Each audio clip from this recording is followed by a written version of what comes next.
Min's Minute Modcast with his mates.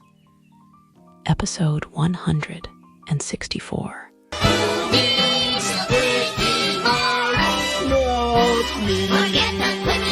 Hello, and welcome to another episode of Min's Minute Modcast with his mates. Hey guys. Hey. Hi, Min. Something you just touched on there, Perry, and an article I saw earlier this week, which is like AI is moving at such an incredible pace, and there was a research done, and it's called AI 2027, and I'll share a link in the video with everyone. But this thing seems to be coming much faster than we think, and although they didn't use the real names, probably so they don't get sued around OpenAI and DeepSeek. So I think they called it a fictional AI company called OpenBrain instead. But in essence, we know what we're talking about. And it is this sort of America does one thing and then China comes in with doing anything. But what really surprised me, and they literally like talk about, okay, what do they reckon is going to happen this year and then next year and then 27, and just the pace and change of, okay, now we're going to move away from what people are experimenting right now with moving from just AI chatbots to the agents to now really the AI is taking over more and more systems.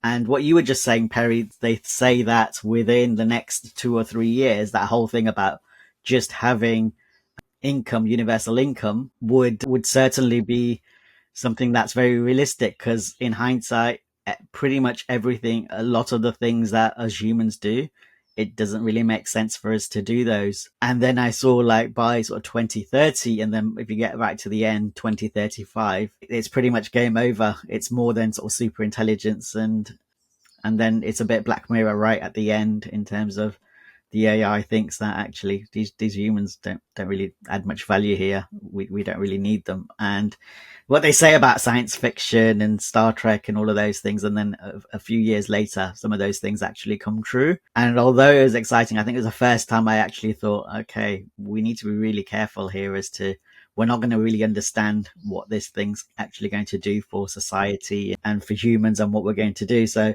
yeah, a little bit dark, but just seeing the pattern of the pace was absolutely fascinating. And it'd be interesting to sort of track that in another 6 months to say, actually, this is what they said would happen, and are we down that path? But yeah, a really interesting read. So I'd highly recommend people to have a little look at that.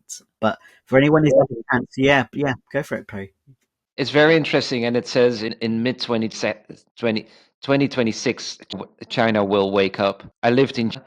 China is already awake. I can tell you that. China knows exactly what's going on. And this is the Chinese way. You never show what you never show what your plans are. And China is always, we're very short term and we want to build success in 1 or 2, 3 years. China is always looking at decades, and they invest and they have brain power and people power. And so China wakes up. I thought that title was a bit weird. China doesn't have to wake up. China is fully awake, I can tell you that.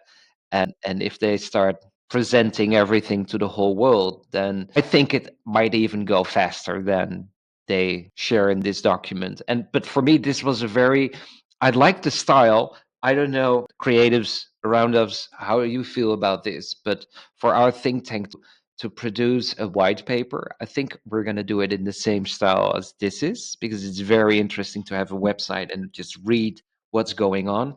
And based on this one, Min, we're creating Humans 29 to see, what we nonlinear thinkers will think about the future, about human systems, about human mycelium, about what we're going to do.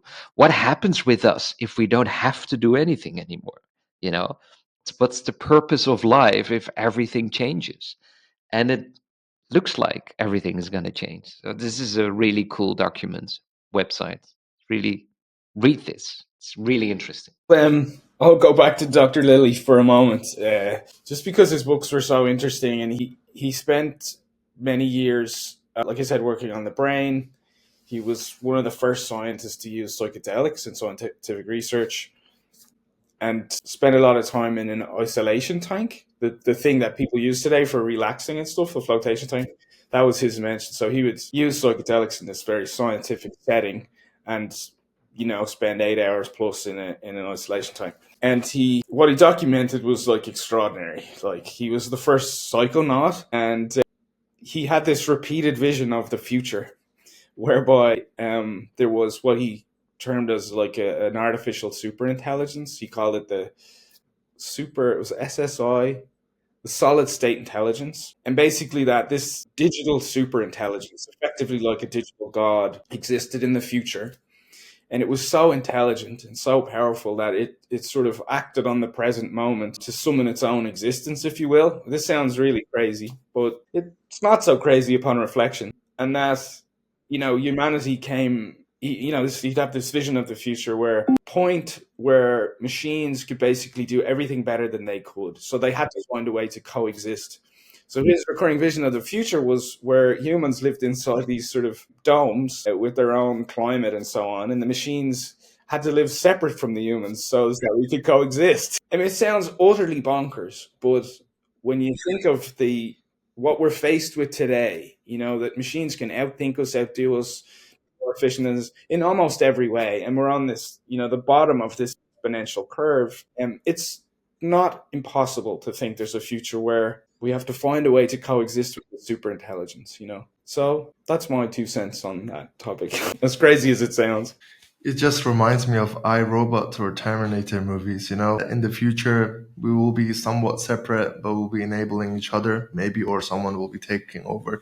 I saw something recently on swapping out or transferring consciousness from one human body to another with just transferring their head. So there's some research and things happening around that. I think it was, I need to remember where the resource is from, but they're doing that already. I see the future in a way that there'll be human robots as well, cyborg forms.